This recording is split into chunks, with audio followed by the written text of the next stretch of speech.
So what is Islam? You think you're ready? Who in this room thinks you're ready? I mean, some of you guys may be in the market, right? Some of you ladies and men, sisters and brothers are ready. You're in the market. You're going to be choosing a soulmate. How many does that apply to? That you have not found your soulmate, but you're going to be in the market in the next 5 years. What do you think? How many of you? Because I want to know who I'm speaking to here. 1, 2, 3, 4, 5. Oh, look at half the room. Almost half the room. You're ready.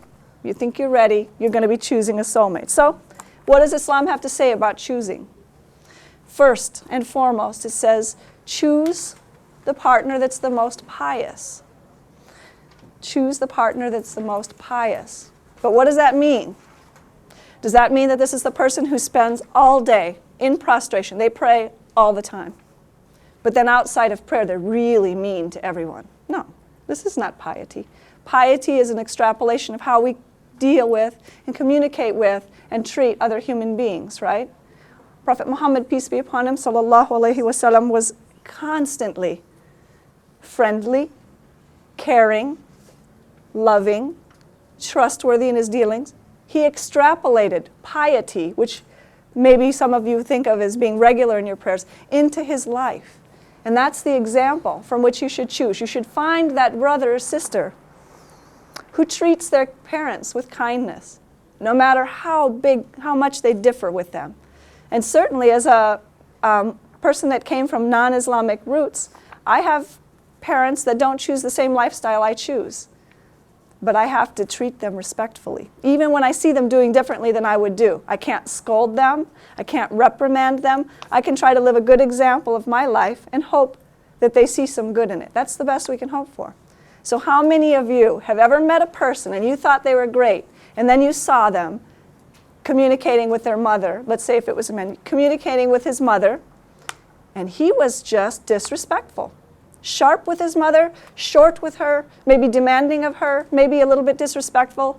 Boy, women, if I were you and I was choosing a mate, I'd steer way clear of that man who can't even find it in his heart of hearts to be kind to the one human being on this earth that we are requested to treat with respect, and that's our mother. That's a biggie in Islam. That's a big indication of piety right there. And it's also a big indication of their inner relationship with other human beings. Even though we may be males and females, we're all of the human species. We are humans, and the way we treat other human beings, particularly our mothers, says a lot.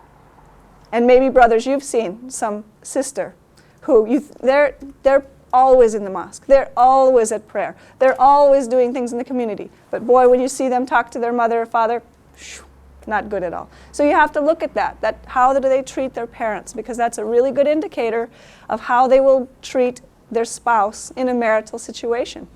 Very important. I think that's what I would hold as important. If I were going to marry somebody, I would want somebody who would treat me kindly and respectfully, even when I get old. And eventually we're all going to get there, right? We're all aging, inshallah. What about a person who is patient? I've put my list of some of my most valued things here. A person who is patient and a person who is kind. Sabr, patience, is one of the highest attributes in Islam. And if you're bisabr, if you're without patience, piety is far behind. This is lagging. This is showing that maybe you've mastered the rituals of Islam. You know how to pray, you know what the rules are, but if you haven't extrapolated them in patience with other human beings, trust me, the marriage will be a challenge. Because if that person is bisabr, or without patience in the way that they deal with you as a wife, or you as a husband, is going to be a rough go, isn't it? And how many of you think, and this is married and non-married people, how many of you think that sometimes there are situations in marriage that are extremely stressful? How many think? And I'm not going to take abstentions from voting. How many think there's no stress in marriage? Okay, then some of you non-voters, next time we vote, you're going to have to get on the stick, because there was too many no-shows there. But definitely the majority of the room felt that, yeah, there's some stressful circumstances. And if you are with somebody who has no patience or who has a bad temper, it's going to get rough. It's going to be a tough go of it. So also steadfastness in prayer is a good indicator of piety, and that they're humble.